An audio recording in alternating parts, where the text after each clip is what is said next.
Okay, so yesterday we got going. Yesterday, I said that again, didn't I? Always seems like just yesterday. Trying to outline some of the troubling things that I told you about my aha moment that we seem to be having this shift that is structurally a lot different and a little bit scary from my part. So from the financial crisis of 2008 through today, the Federal Reserve's activities have looked substantially different, and I'm still trying to piece together all of what that means, but I want to kind of continue on that line of thought. I want to share you an email that I did back in October 2008, and I went to Chicago for a conference workshop thing where the author of our textbook, not this textbook, I was using a different textbook for years, did a presentation about the financial crisis. So the financial crisis of 2008 was just like in the heat of it back in October 2008. And so he was speculating on things. And so I wrote him this email. Michael Parkin was his name. One thing that stuck with me during your lunch talk was the change in the composition of the Fed's assets. I'm not that knowledgeable with the details of the Fed, but I would guess they do not charge off bad assets very often since they normally hold all U.S. government securities. With bad assets in the Fed portfolio, is the government potentially running the printing press in a discreet way? This practice will definitely lead to paying for the bailout through higher prices and taxes, will it not? So that was my email to him. And here was his response. Russ, I enjoyed our conversations last week. I think that we're heading towards the printing press. The Fed's balance sheet in the table below between September 2007 and September 2008, and the monetary base increased by 14%, definitely inflationary if sustained.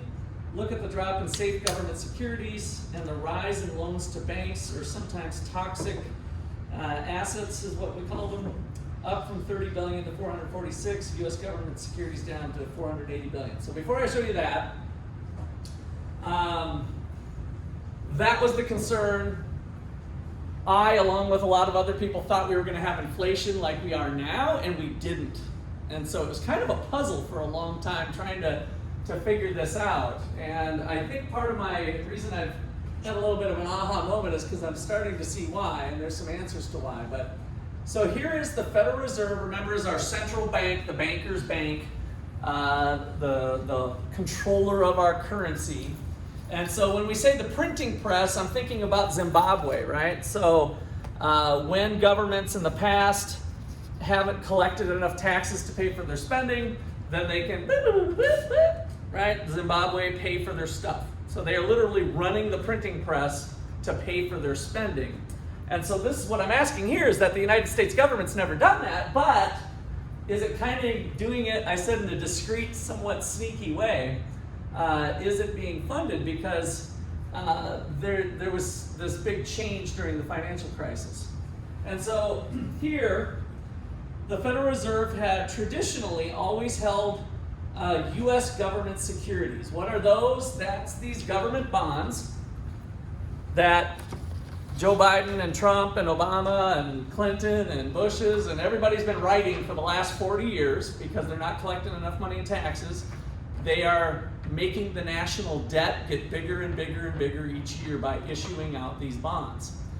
So they issue out the bonds, and so what this says is that it was pretty normal pre-financial crisis that the Fed would own some of those bonds, and that's how they controlled the supply of money. So we talked about the open market operation yesterday of how does the central bank actually change the supply of money in the United States.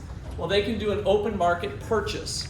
So they go buy the bond, and now the money is out in the private sector, and the Federal Reserve, the central bank, Jerome Powell, the chair, is holding that. Okay? Any questions on that part? So that was one of our policy tools that we talked about on Tuesday. And so now, after the financial crisis, banks were being kind of bailed out, and look at the change here that happened. The Fed dropped their government securities and increased loans to banks. And so they were purchasing, instead of safe government securities, they were purchasing these loans to banks. And how could that potentially be inflationary? Well, when they're holding government bonds, the money from the government has to eventually flow back to the central bank once it gets paid off. So the money kind of comes out of the system. But if instead the Federal Reserve went and purchased toxic assets that were like loans to deadbeats, let's just say, right? You loan some money to a loser and they don't pay their bills, you get screwed. You with me on that? So the money never comes back to you. It's like a bad loan to Uncle Bob. Uncle Bob's got a drinking problem, a gambling problem. You know you're not getting your money back, right? And so the Fed, by buying these potential assets that were garbage, aren't going to get the money back. And if that's the case, then the money stays out in the system, and it's fundamentally not much different than running the printing press. The Fed helped basically facilitate what the federal government was doing and got money out into the system just to bail out the big banks. So this was kind of troubling. He agreed, but we never ended up seeing the inflation really come about from that. Okay, so any questions on that part? But here's what's stuck that has me a little bit troubled that you guys will see in this chapter. So this is what has been going on since then. So here's when I wrote the letter, the email, this was kind of the way Russ learned it when he was your age, right? So for the past, since I was 18 years old, when I took my Principles of Macroeconomics class, this is how it worked, that the Fed would have a required reserve ratio. That was the amount that they couldn't loan out that we've covered, right? And they can loan out all the excess reserves. And because of that, we have this relationship between the monetary base, which is the blue line, and the required reserves plus currency in circulation. So that is our amount of money, and it was pretty stable over time. And then they changed the rules that we went over with interest on reserves and now owning some other assets. And so now what this is showing here is that the monetary base is a lot higher than what it would have been. This red line is showing kind of the old way we used to do things. And so now here we are at 2 trillion was the old way, which isn't being done, and now we've got all this extra money. Well, that reflects the amount of money that the Fed is essentially running the printing press on in terms of accumulating different types of assets. But now those assets also include mortgage-backed securities. So that is a financial product to where we have, let's say, 1,000 home loans, and it's a $10 million piece of paper.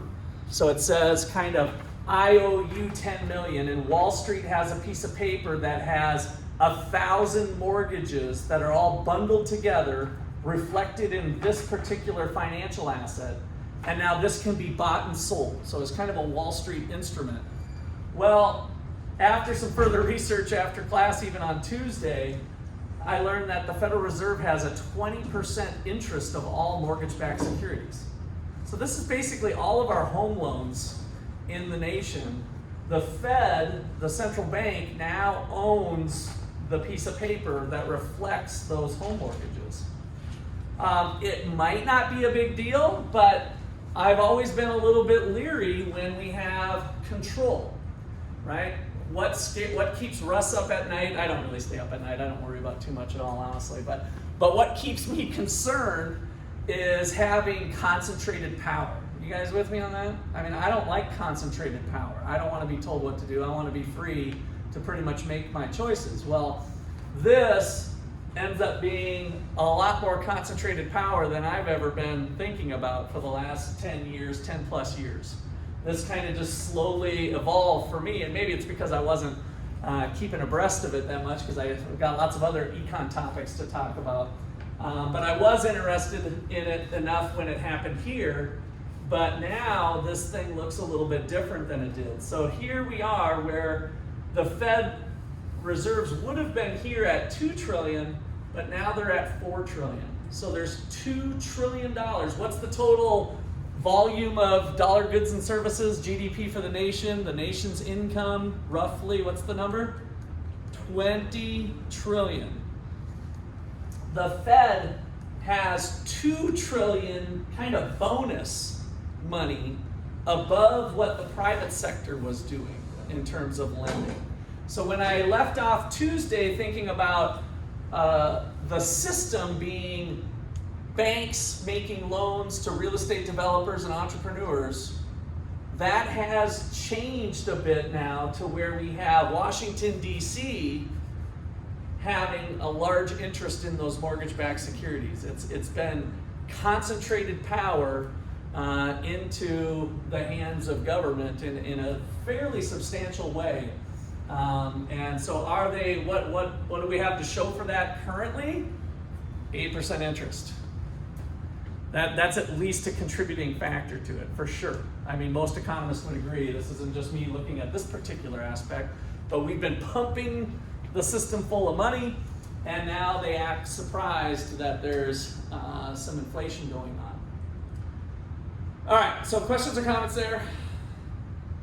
Are you guys getting a little bit of that? I'm trying to present this in a way that I'm hoping with the background, but I am getting a little bit into the weeds. Those of you who've been coming to class regularly, is this resonating a little bit? Chris, you're saying a little bit? As long as I'm hitting it home a little bit, it's definitely, this data, again, just shows here's how we used to do business. Here's what it looks like now with $2 trillion of extra tentacles into home mortgages, into the private sector, where they weren't before. And that's a little scary for me. I think there's something bubbling. I haven't quite reasoned out if it'll, what that'll mean exactly, but I'm a little suspicious. And I'm not a huge conspiracy guy, but I'm a spiracy guy a little bit. Just not conspiracy totally. No, that's not true. I think competitive forces keep most of that in check. Okay, so let's wrap up this chapter by just putting a couple more things in your notes. Let me see. This one I wasn't going to show.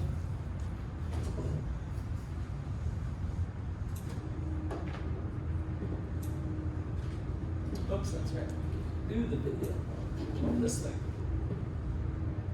Okay. So, Treasury versus Federal Reserve. We've kind of done a little bit of this before, but kind of fiscal versus monetary. So the U.S. Treasury, we'll put one column here, and your textbook kind of lays out, I'm going to add a few more things. And then we've got the Federal Reserve, which is really what our whole chapter 13 has been talking about. So kind of U.S. Treasury versus Federal Reserve. So U.S. Treasury is really the G and the T, right? So this is concerned with finances of the federal government. So federal government financing.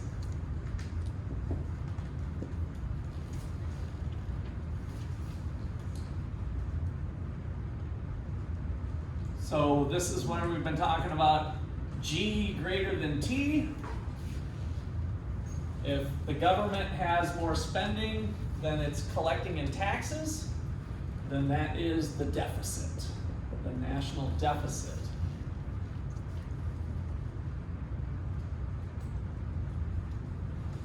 And the deficit leads to borrowing, government bonds. That's this thing that I've been floating around. Pieces of paper to help pay their bills to get money today.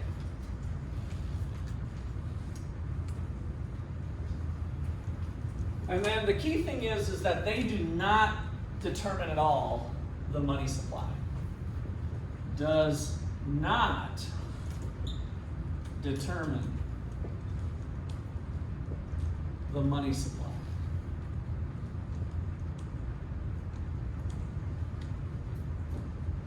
our M1 or M2. In general, again, we'll just call it the money supply. They only focus in on the G and the T. So this is fiscal policy. So fiscal policy is what we've been referring to it. And then to kind of bring us back to last week's material, we had Keynesian theory was, hey, the government can do some good things. Let's let them, it's okay for them to spend more money than they're collecting in taxes because that's going to help out the economy long term, right? That was the theory that we're now punching holes in, that there's some problems with that theory. But that is the fiscal side of the house. Questions or comments there? All right, so then on, probably should do this one in green since we're on the money side here. So on this side of the house here, we really have the focus completely on money. So controls the supply of money.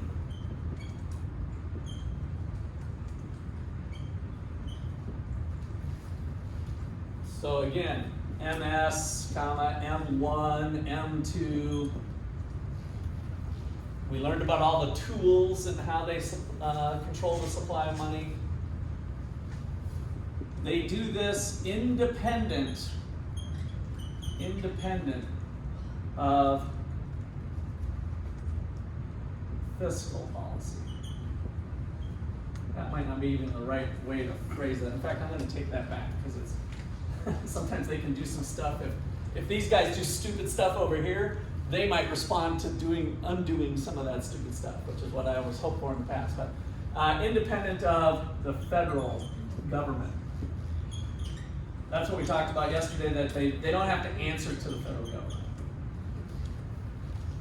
They do their own thing. They set their own agenda.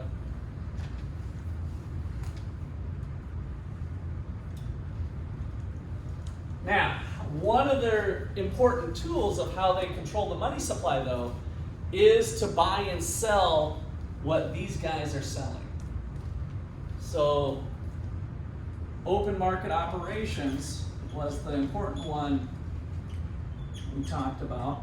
Open market operations, they do buy and sell government debt. Buy, sell government bonds. But the reason they're doing it is different. It's not to help these guys out to raise some money and run the printing press, even though that's a little bit of what I was alluding to, that maybe is a question mark that looks a little different. They're kind of my fellow economists, so I hope that they're not doing that. But the reason they're doing the buying and selling of government bonds is to control the money supply so that we keep inflation and unemployment. So all of those policy goals is what their target is. So the goal, first priority is our first biggie, low, stable inflation. Low, stable inflation, which they're getting a bad marks on right now. And then our second policy, secondary target was if inflation looks okay, then let's try to use monetary policy to keep unemployment low. And so right now in the economy, we have unemployment in the 3% range, which is good, the high threes. I can't remember what the last one was, 3.8 or something. But now we've got inflation of 8%. So now they're going to change the supply of money to try to bring down inflation. But when they do that, unemployment's going to go up. So that's the trade-off. You can't usually have both going on at the same time.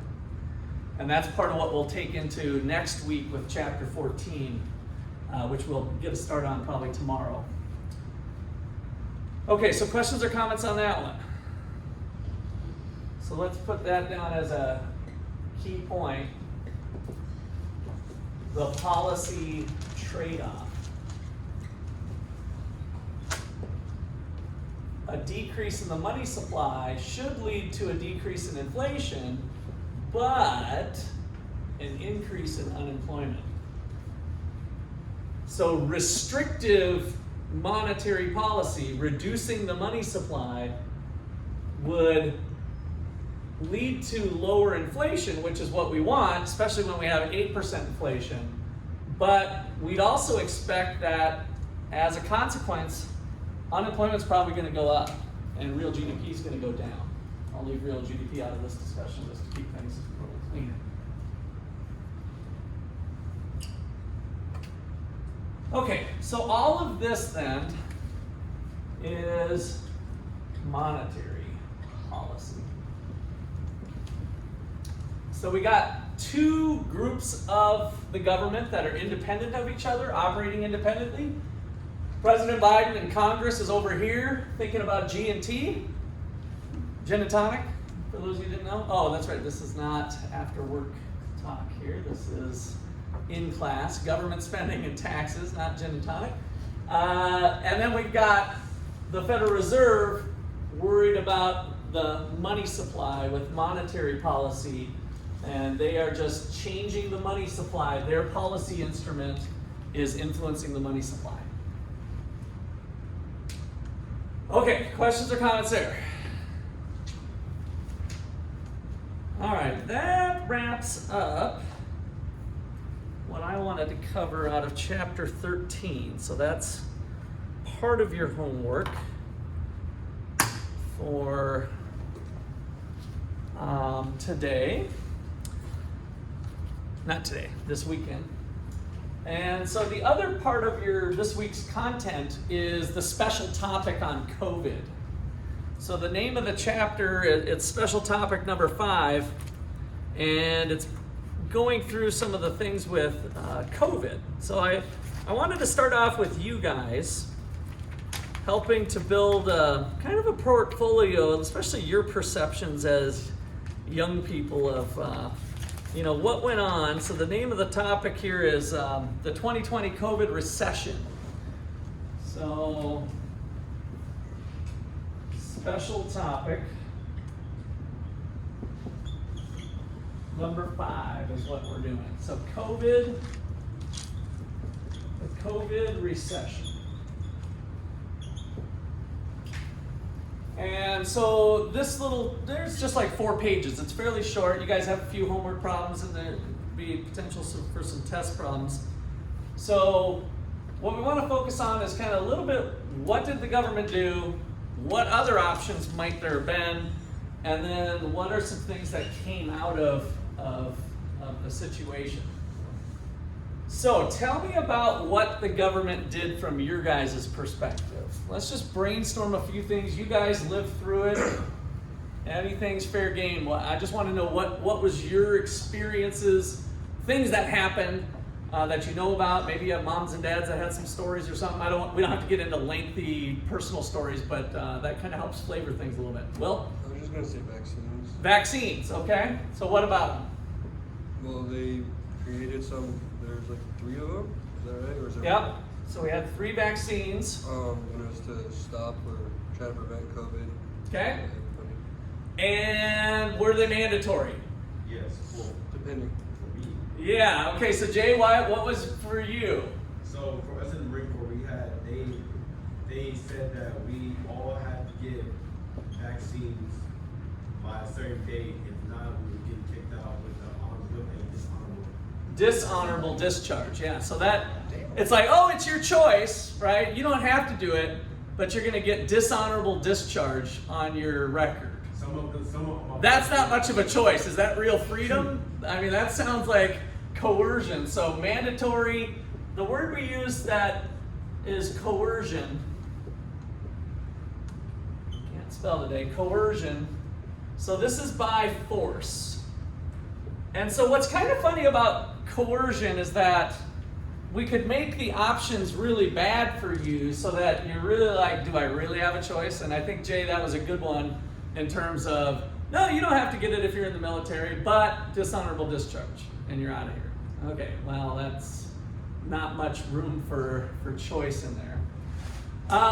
where was there other mandatory? What are some issues that came up with a mandatory? I think that's a good place to start. Well, didn't Joe Biden try to push it? What was it? I think he wanted to push it, but I think some people were just like, no, like they just were, or it wasn't fully tested enough to the point where people ended up trusting the vaccine. Yeah, but I just want to get back up to think like, where was it mandatory, or maybe like Jay faced a really bad choice? Jaleesa? I know for me it was. You're Canadian, right? Were you you were in Canada at the time, I assume? Oh, you weren't. Okay. I was up here, but they changed the rules to go home, and I mean, Yeah. I don't have it, but when I went home, they basically threatened me to take me to a room, and like they were like, you're gonna get fined $2,000 or $2,000 if you don't take it within this amount of days. But Yeah. I had teammates who went over, so it really wasn't scary because they didn't end up doing it, but they do like Yeah. take you into a room, and then they did change it to you have to have it to go home. Is that right? So I hadn't heard this room thing. Like they Yeah. like the government kind of said we're gonna put you in a room, or was like it? 12 people, but when I went in there was like 3 officers in there. I was in there for like 2 hours. Is this like in the airport or? Mhm. Okay. That key go to, like, And they had a thing here that's like pay $2,000 or get this You're not jab. gonna get it by this time. Okay, that's 2,000. This 1,000, and they were just running down the tickets. Wow. So again, not much of a choice, right? $2,000 fines or whatever, or stay locked in your house. Anybody else with kind of that sort of stuff? Robert, did you have your hand up, or are you just stretching? Okay. Didn't they put a block on travel too? Yes, so there could be, they were talking about even interstate travel that they never did, but in Europe they had that they kind of closed their borders for part of it, and or having to be vaccinated. I think New York at some point, in order to come to New York, you have to have, Drea, you had something like that? Florida, you couldn't go out or come in Florida. Okay, And if you went to New York, you basically had to stay there for 14 days quarantine before you return back here. Okay. It was kind of the same. yeah. So, the whole notion of freedom kind of came back. Now, there's some important cases going on. Have you guys heard about mask on airplane here that popped yesterday? That was kind of breaking news. What? Yeah, what is that? If I'm correct, Delta Airlines dropped their. Well, they dropped it along with other airlines because a judge ruled that it was unconstitutional. That they couldn't tell you that you had to wear a mask. Of course, people are voluntary. You can freely use a mask if you want to, of course. God bless America. But the whole being forced to wear a mask on an airplane or you can't fly, that and public transportation. So this is true of buses and stuff too. And so the individual airlines could choose to maintain a mask mandate themselves, but that's different than the government telling them. So I think it was Delta, Southwest, and a couple other airlines immediately got rid of the mask. So, but now the breaking news today was that the CDC or the federal government is appealing that, and so they're digging their heels in for round 2 apparently to see if they could get that overturned. And so there's kind of this big power struggle because you've got people that from the CDC that are saying, well, if we don't appeal this, that might put us in jeopardy of being able to enforce mandates down the road when the next virus comes, right? If we've got kind of a record on the books of the way it was done. So there's this whole thing, I try not to stay in all the details because at the end of the day, I'm just here in little old Ottawa, Kansas, and I'm just gonna go about fishing tonight and this weekend and then teach class on Monday again, and just kind of go live your life and not get too wrapped up with it. But there are some fundamental battles there of big government being able to tell you what to do, put you in a room, and tell you got to pay a $2,000 fine if you don't get the shot, versus, what does individual freedom look like of being able to go and pretty much make your own choices and do what you want to do as long as you're not hurting other people. And that's where this virus thing gets a little bit complicated because by you not getting vaccinated, you may be putting some other people in harm's way too. But it seems, where does the line get drawn in terms of that versus punching somebody, right? The punching somebody is a lot more clear than me not being vaccinated and possibly spreading the virus to you or something. Okay, so I think that's a good start with some of the mandatory stuff. I think the one, I don't know if this is what you were starting to hint at, Jay, but big business. So Biden had the policy. Now this would all be fiscal policy, so now we can kind of tie it back to these words, right? So this is President Biden having a policy that big business, big employers must have employees vaxxed.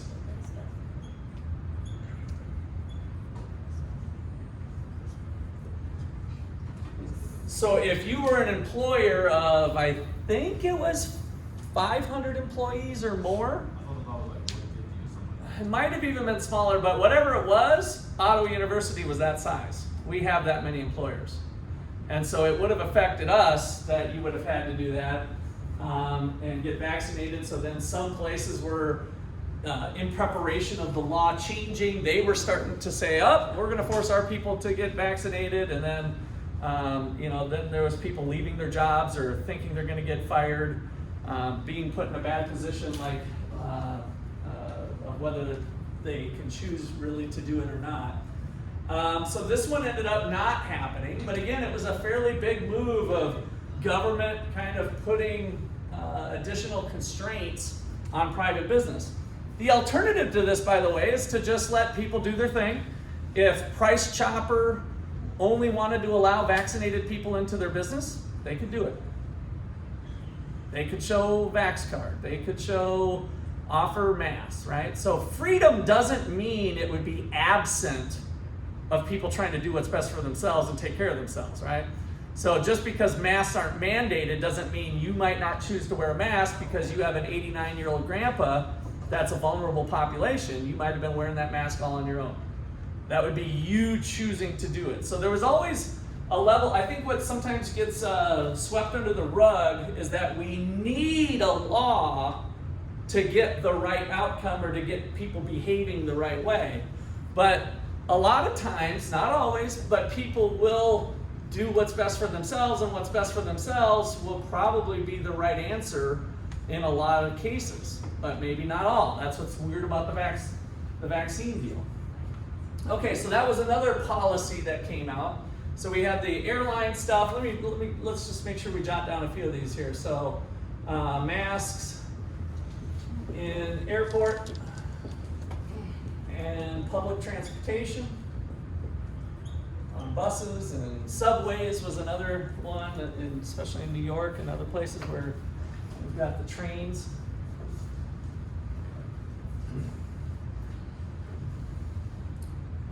So we got different levels of things that were being mandatory or forced on us without us having choice. Okay, how about schools? What about our kindergarten classes? Did they have to wear a mask? First grade, second grade, K through 6. They did.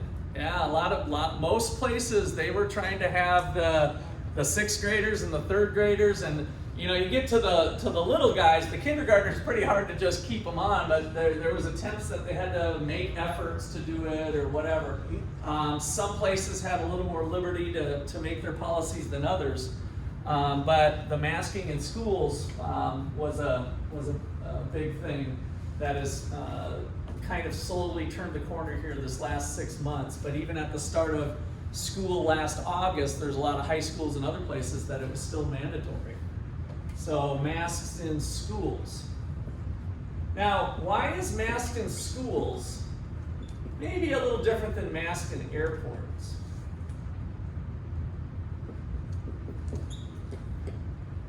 What are some of the things that you've maybe learned about COVID or something that would be a little different maybe with K through 12 as opposed to airport? Let's just compare and contrast airport versus K through 12.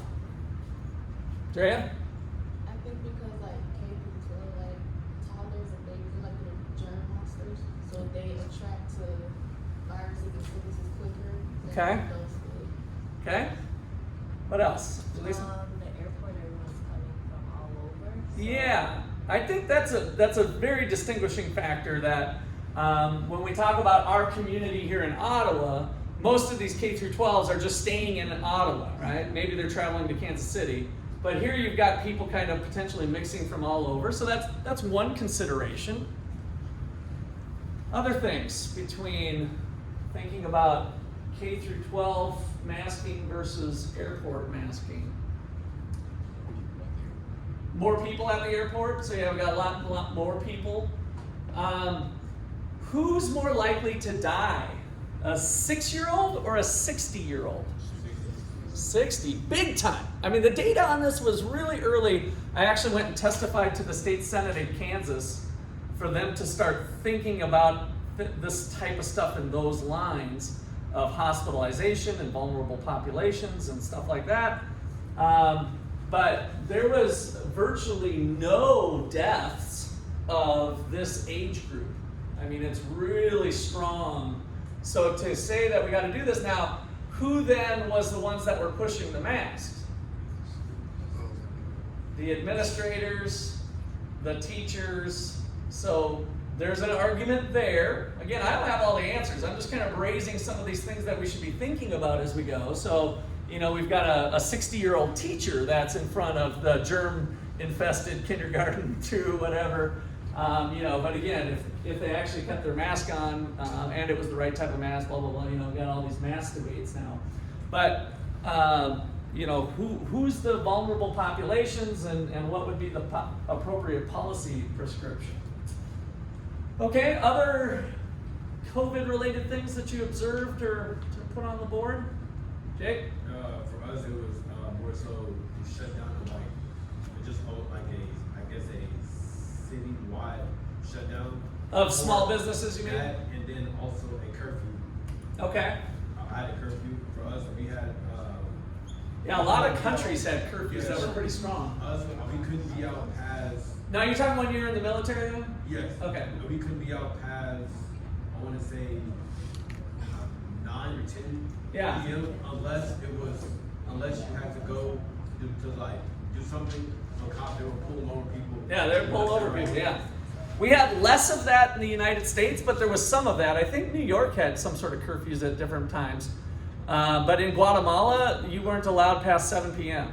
I know that one from the trip we did to Guatemala, and my wife has connections there and kind of kept in contact. So they had curfews. I had a student from Spain, one of our students here, Claudio. He went home during the pandemic, even though I told him don't, but he wanted to be with his family. And they literally could go outside of their apartment within a 2-hour window. And they rotated by alphabet, like your last name. Like on Monday, A through K can go for a walk on the sidewalk between 8 and 10 a.m. And then L through P goes through the next day, right? So they had rotating times of when you could leave your personal residence. Now that was in, I think it was Barcelona, Spain. So curfews, restrictions on being able to move around. And then of course we have the shutdown of small business.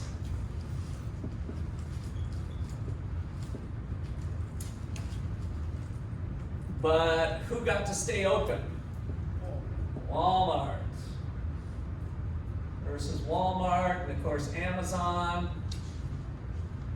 Jeff Bezos' wealth doubled, and he was already one of the richest guys in the world, but Amazon stock and everything went bananas, right? So, Jeff Bezos is in terms of business was great.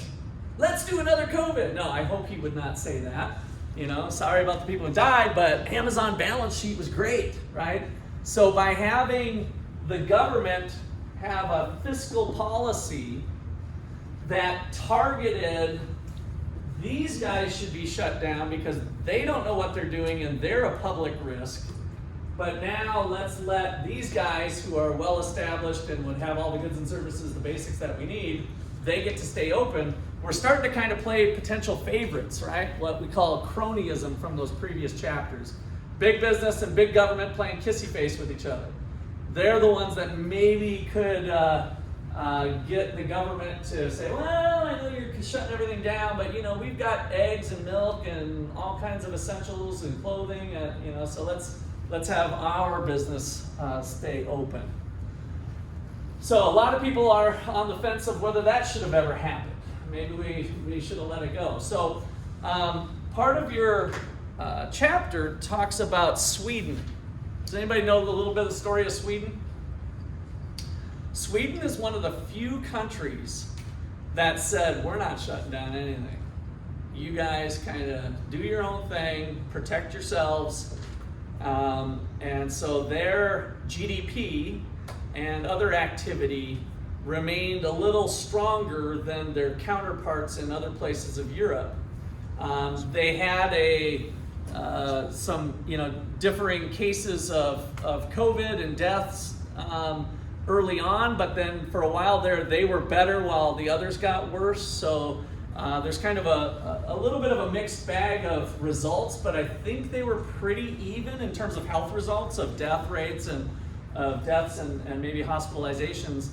But they didn't have unemployment at 20% because they kept stuff open. I mean, people could at least go move. There was no curfews. There was no masks mandated, but people chose to wear their masks. And so that's kind of an interesting part of your reading to look at Sweden and how choosing fiscal policy that way turned out to have similar health outcomes, I think is the general read on it, but not these negative aspects that we're looking at now and trying to weed through.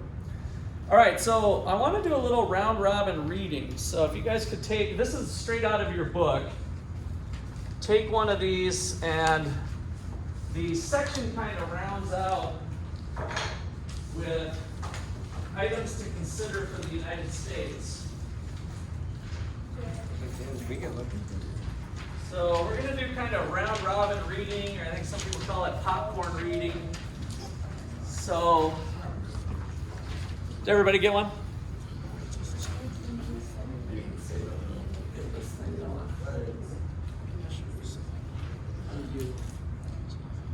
Somebody did get one? Chris, can you pass that back?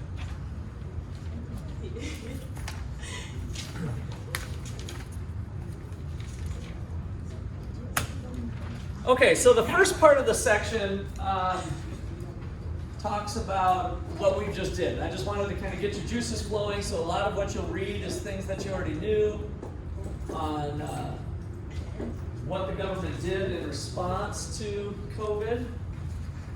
And now we want to think about some of the longer term implications, or at least consider. And there could be some positives that come out too. So the top part of this, by the way, is just Sweden right here. So was the Swedish strategy effective? It resulted in smaller initial decline in real GDP. Both Sweden's Scandinavian neighbors and other European economies, however, during the first half, cases, deaths per capita, Sweden were higher than those of Denmark and Finland, but lower than those of other European countries. So that's where you kind of, depending on who you're comparing them to, the Swedish results were better than some and maybe not as good as others. And so there'll be more study on that as things progress. So why I printed this off here is I wanted to run through this with you. How will the COVID recession change America? So I'm going to read the first paragraph here, and then we're going to start, probably go at the back of the room to Jay, and then we'll just kind of snake our way through the room. And I might stop you with part of your reading. When we get to these bigger paragraphs, maybe we'll just cut this paragraph in half so somebody can read to here or so, and then the next reader can take on.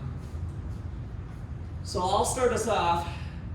In the late summer and early fall of 2020, the future duration and full impact of the virus was uncertain. But one thing was for sure, life in America was not going to be the same after the crisis. Like the Great Depression and World War II, the COVID-19 pandemic will exert impact for years, perhaps even decades into the future. No doubt some of the changes will be surprising. However, there are also some areas where long-term changes are highly likely.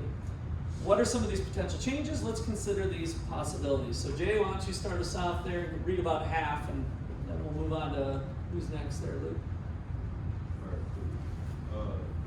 Changes in the structure of the economy, the virus crisis forced people to do things differently. As a result of these changes, some people will have to discover options and develop skills that will cause them to make different choices in the future. For example, after the widespread use of online leading technology, some businesses will use this more intensely in the future, expanding work at home opportunities and potentially cutting back on travel meetings. Okay, let's pause there. How many of you have friends or family members that are now working from home, like almost exclusively? Like even though they could go back, they're still working from home. Javian, what's your family member or friends that are doing that? My grandma, she worked for Dell. She's like one of the top salespeople at Dell. So she used At to- Dell Computers? Yeah. Okay. She used to always like have to travel and do all these meetings. So now most of the time she does like just because she go to the office, she just does it at home now. Okay. She go out like meet like every once a week or something. Yeah, it's still once a week instead of 5 days a week or whatever, right? Yeah, so a lot of examples that way. Anybody else up here with some meetings, Jay? I work from home, and my mom works from home. So my mom, she's a pediatrician for Texas Children's Hospital, Yeah? and she works from home now. Is she treating kids there or doing research or something? She's doing more so research, but she does both. But right now, she's taking care of her dad, so she works from home now. So Yeah. she just like attend like a lot of different stuff. I work from home. I'm also a travel agent, and so I just work from home. Yeah. So it's kind of just. Yeah, and so a lot of that has to do with the customers have been more comfortable with Zoom or video technology, right? So you guys are kind of all familiar with that. I think some people are putting too much weight into it as opposed to a physical meeting. So I think the pendulum will swing around a little bit. I still think there's value in having a physical experience that might lead to side conversations. You know how when you do Zoom, you talk, you're done, and then you shut off Zoom. Well, in a real meeting, you might get out and walk to the car with the person, right? You both are parked out in the parking lot, and they're like, oh, where are you from, and what do you do? Those little things matter, you guys. I was in sales for years and years. Those sorts of relationships and meetings that are kind of side or tangential to the topic, you can have a little bit of that on Zoom, but it takes away from a lot of the relational aspects that can be important for business and just important for life, I think, for psychological reasons. Okay, so next reader, start off similarly.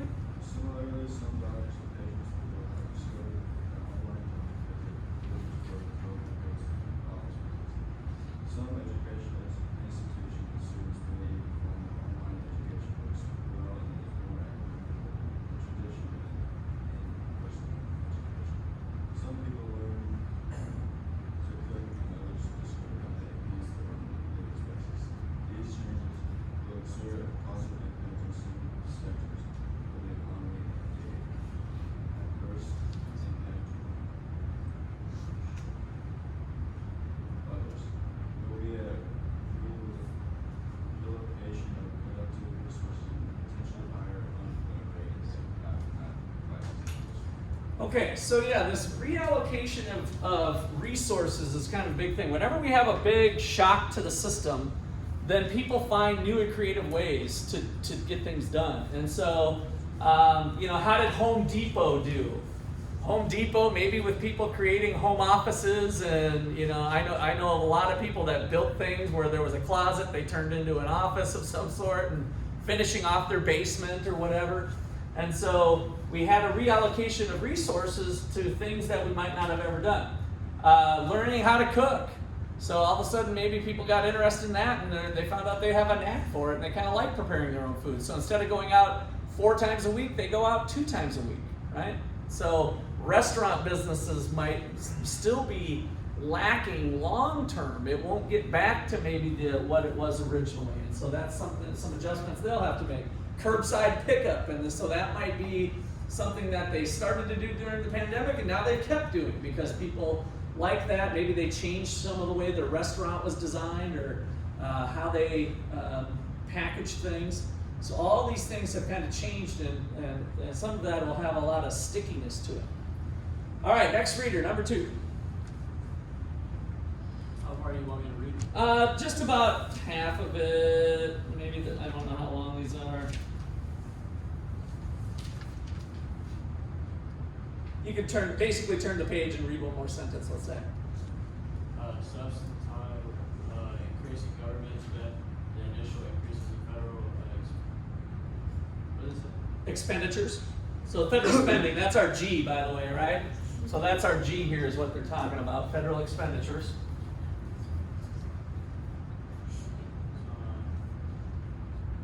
Accompanying the virus, I think you're right here. Accompanying the virus sunk to between 4 trillion and 6 trillion. In addition, the recession reduced federal, state, and local government revenue by at least another $1 trillion. Increased expenditures and a reduction in government revenue will be financed almost exclusively by farms. Okay. So you can stop there. So there gives you some of the numbers that I was pointing out too, like $2 trillion from the Federal Reserve. Part of that was through this process, right? The government, they didn't have $1,500 to pass out to you guys like candy. They wrote one of these, and then they sold it, and then they got the $1,500 to now, oh, okay, here's some for you, here's some for you. Yeah, COVID, I know it hurt. There you go, that'll make you feel better, right? That's all this, deficit financing with those bonds. And then now what we're learning in this chapter, it's the Federal Reserve who bought a lot of these bonds to make that happen, which is kind of similar to Zimbabwe running the printing press. Kind of. I don't want to put too much emphasis on that. I don't think we're headed to Zimbabwe inflation, thank goodness, I hope. Jay? Didn't they, so there's one point I do remember the government tried to, I guess they were going to take back the money that they gave us. At one point, you remember any of that? So like that little stipend that we got, whatever, they were trying to like. I think people were leery of that. I don't think that was ever really on the table that they would do it. But there was a phase out too. If you were, I thought if you were really high income, then they'd recapture it back with your taxes. But for the most part, everybody got it. Yeah, and I don't think there was a credible talk of it. Certainly there was kind of cheap talk about, well, they're just going to keep it back. So a lot of people just held on to those taxes thinking they're going to have to give it back rather than spending it. Let's go next reader then, David. As a result? As a result, the federal debt will be pushed to 30 trillion sometime during 2021 or 2022. Measured as a share of GDP, the federal debt will rise to 140%, historically high, greater than even the level at the height of World War II. Currently, interest rates are low, which will reduce the cost of this certain debt, and increased rates will inevitably rise at some times in the future. When this happens, additional interest costs will have to be covered by either higher taxes or money creation. The former will slow future economic growth, while the latter will be inflation. Okay, so economists are in the prediction business. This is almost prophecy. Just so you know, the author of this is Jim Gortney, who went to this university. I don't know if I've said that early on, but it might not have resonated with you. So I just met with Jim in that conference in Las Vegas that I went to. He updated this, he wrote this at least a year ago. This is the first edition of this coming out, but this is at least a year, if not a year and a half. And so now, currently interest rates are low, which they're still kind of low, but they're just now starting to creep up with this 8% inflation. And what's going to happen? Additional interest costs will have to be higher. The former will slow down economic growth, while the latter will be inflationary. I mean, it's just part of what we predict in economics using these models that we're trying to do, that we do in principles class. I mean, this is stuff now that you guys have a toolbox that you can start to understand this stuff a little bit better. Okay, questions or comments on that one? All right, Anna, what's number 3 got for us? Increased risk of monetary policy error as a result of Fed actions to combat the crisis. As unemployment rate soared in March and April 2020, the Fed quickly injected initial liquidity into the banking system by purchasing additional assets of $2 trillion. The COVID-19 crisis confronts the Fed with a difficult task: high rates of unemployment and underutilized production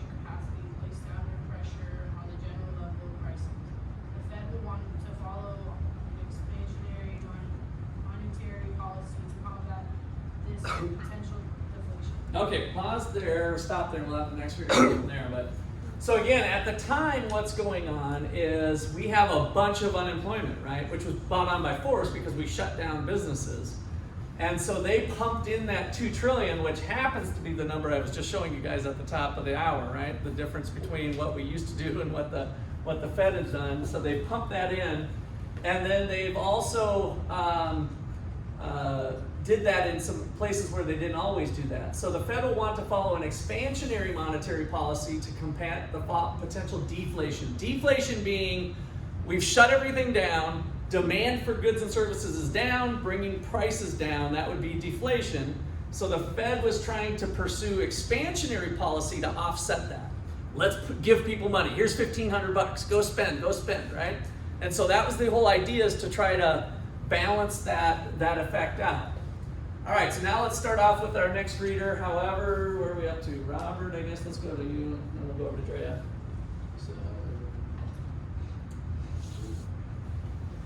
However, yep, right here we go. However, monetary policy is trying to impact on growth, output, and cost of living, and this makes it more difficult for the Fed to follow a policy sensitive cost stability. As a result of recent policy equity is greater. The Fed may follow a policy that is too extraordinary, leading to a high rate of inflation. Alternatively? Alternatively, they may follow a policy that is not extraordinary enough, and therefore when the economy be weak, if either of these errors occur, economic stability and slower future growth will result. Okay, so with this one, here's the lag that we've talked about in different ways. So they do something, and then it takes a while to take effect, right? That's the idea of, we're going to do a policy today and pass out $1,500, but then the effects of that are going to take a while to unravel. So there's a policy lag with the effects of it. And so here again, will the Fed be too expansionary? I would say yes, they were probably too expansionary. Hindsight's 20/20, but I would have claimed this before the inflation hit. But now that we're hitting 8% inflation, I think it's pretty sure they were too expansionary, right? And so even though they are PhD trained economists and study this stuff and have experts, the Washington DC elite and all the experts up there, they're not smart enough to figure this all out. And so maybe they shouldn't be doing it in the first place, is one answer that we'll kind of circle around to eventually here with some options on what should government policy look like. Should it be big or should it be small? I'll give you the short of the story. Let's keep it small, because then they don't screw it up as much. Because when they screw it up big. 8% inflation, that's big. That's affecting everybody at the pumps, at the grocery stores, right? So I think this is kind of casting the idea that they don't know that much and they could be wrong either way. Maybe they don't do enough, maybe they do too much. And so we could have some negative effects in either direction, especially when we throw on Biden and Congress doing stuff over here like passing out $1,500. Now you've got two puzzle pieces to try to figure out what these lagged effects would be. All right, questions or comments there? Okay, who's our next reader? Are we on number 4? People go to Drea. Reassessments of some government regulations. As previously discussed, a number of regulations on healthcare and other areas were suspended during the COVID-19 crisis. Will this result in a serious assessment of the long-term value of many of these regulations? If regulatory reforms facilitating telemedicine and provision of healthcare and other services across state boundaries and increasing the speed at which life-saving drugs can be brought to the market made sense during the COVID-19 crisis, why not make the reforms permanent? Go ahead, yeah, why don't you finish that one off? Removal of rules, regulations, licenses, and certifications that merely act as entry barriers rather than protect public safety might both increase the flexibility of the U.S. economy and its resilience to future shocks from pandemics and other sources. Okay, good. So here we're bringing up a potential positive. So when we looked at licensing, remember when, I guess those of you who took micro, which isn't all of you, we talked about hair braiding and needing a license and 1,600 hours of cosmetology school to get a license. Well, of course, in the medical sector, they have all of those regulations and rules that have built up over time too. And it's like, oh, well, we'll let doctors practice in different states. It's really nice that they're willing to go to New York and practice medicine when we're having trouble with healthcare in New York. So, we won't worry about that rule, right? And nurses, the same thing. Crossing state lines, the length of time for FDA approval of vaccines and drugs. Is the government killing some people by having a 2-year wait for cancer medicine to come out? Have you guys ever thought about it that way? Is the government possibly killing people because there's a new drug that they'd like to take, but they can't get it in their hands because the government wants to make sure it's safe, and so they haven't gone through all their proper testing channels and blessing the medicine? Or is society a better place where you choose, you're the one with cancer, Will. Sorry, I don't want to, better knock on wood, I don't mean that. But shouldn't Will have the option to take some brand new drug that hasn't been tested very much, but he can learn about it and learn it from the people and have multiple doctors recommend, like, Will, I think you've got, at best 3 months to live, but there's this medicine out there. Should Will have the option to do that? I think so. And so what this is exposed, this is a real positive of COVID, is what this paragraph is saying, is that it's exposed that maybe there are a decent amount of rules and regulations that aren't really needed for public health. And so maybe moving forward, we won't bring back the old rules automatically. We might say, if a doctor's trained in Alabama, they probably can do some okay medicine up in Kansas. Maybe that doctor shouldn't have to go through some sort of cross-licensing procedure to go back and forth if we know that they graduated from a reputable place and they've been practicing medicine for 15 years and they've never had any problems. Maybe that's a dumb rule, right?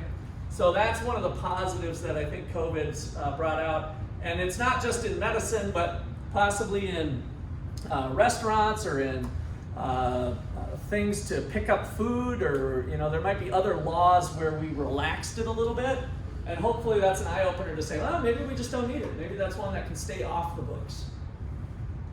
Okay, questions or comments there? All right, so let's go up to Jaleesa for 5. Increased restrictions on international trade and travel. The United States and several other countries argue that China covered up the dangers of COVID-19 virus and even encouraged international travel from China in January and February of 2020, thereby contributing to the worldwide spread of the virus. As a result, leading political figures argue trade restrictions should be imposed on China as punishment. Further, the United States and other countries also impose restraints on the export of healthcare equipment such as ventilators and respirators during the virus crisis. Okay, you can stop there. So, so international trade, having freedom to buy stuff from any country is one of the freedoms that we've enjoyed in the United States. We were really pioneers of having open borders in terms of being able to trade goods and services back and forth with other countries. And so COVID has brought up some issues of whether it's good to try to punish with trade sanctions or other things. Is that a good way to go about it, or is there other ways to go about it? And having people move from country to country, what do those regulations look like? I continue to hear on the radio and other places that, it's just, it was more with the mask stuff of, well, we're all safer with masks. And when we look at the benefits of stuff and not the costs, you run into problems. Because am I safer with a mask? Probably. Wearing it on an airplane, let's say. Somebody 2 rows back has a cough and a sneeze, and I'm not even talking COVID, I'm just talking about getting something, me wearing a mask. Is that a benefit to me? Probably, but at what cost? I hate wearing this from keeping it up and having to pull it down and drink, and maybe that's not a big deal to me, but I think it should be me who chooses if I want to take the probability that I'm going to get a cold from the guy two doors back that's coughing and sneezing. I can choose to put the mask on or not, right? And so yes, it makes it safe, but at what cost? And furthermore, who should determine that cost? Should it be you or should it be somebody in Washington, D.C.? Okay, next reader, well, let's see, where do they leave off here? I think it was further. Oh, crisis, yeah, that's right, currently. Currently, this combination of factors has increased the political support of various types of trade restrictions. Will this lead to an expansion in trade restriction? Might even result in a trade war, such as the generated by the 1930 Smoot-Hawley tariff bill. Will restrictions on the travel of individuals between countries persist? Modern living standards are the result of the specialization and interconnected exchanges, including international exchanges that occur daily. If trade and travel restrictions undermine this process, future output will be lowered and living standards will suffer. Moreover, if politically managed trade replaces market exchange, both rent-seeking and political corruption will expand. In turn, this will reduce the credibility of the political process. Okay, so one of our early chapters when we did the international trade stuff was to say, why should two countries trade with each other, right? And so two countries, one has a comparative advantage in one thing and the other one has a comparative advantage in the other. What does that mean? It means they can produce it at the lowest cost. So China, you make this, America, you make this, and then trade with each other. And that created a win-win situation. Nobody lost, right? It was a positive sum game, this in exchange, by being able to successfully leverage the world's resources, the resources that are in China, both labor and capital and entrepreneurship, and the resources in the United States, by allowing people to produce the thing that they're the best at, and then being able to trade. So any sort of movement towards restrictions unravels that. And when we talk about unraveling it, we think that that's going to be bad because we got lots of evidence that we'll do even on our last week about incomes for the nation, right? So by being able to do this international trade, we can bring people out of poverty, less people starving, less people dying, higher infant mortality rates, all kinds of positive outcomes. And I can speak for Guatemala specifically. When the U.S. shuts down and quits trading with Guatemala, it's a major impact on some very poor people in poor areas. They're the ones that now don't have money to eat, right? In the United States, we're just inconvenienced. Like, oh, I can't go to the store and I can't get the supply chains disrupted, so I can't get my Kraft macaroni and cheese. I can only eat Great Value ones. Man, life sucks. This is bad. I mean, you know, that's a fortunate thing for the United States that that's our complaints. But when this happened around the globe, it had these huge effects on poor people in developing countries. And so this would be a sad thing to happen. And then this last statement, moreover, if politically managed trade replaces market exchange. What does that mean? How does that speak to you here?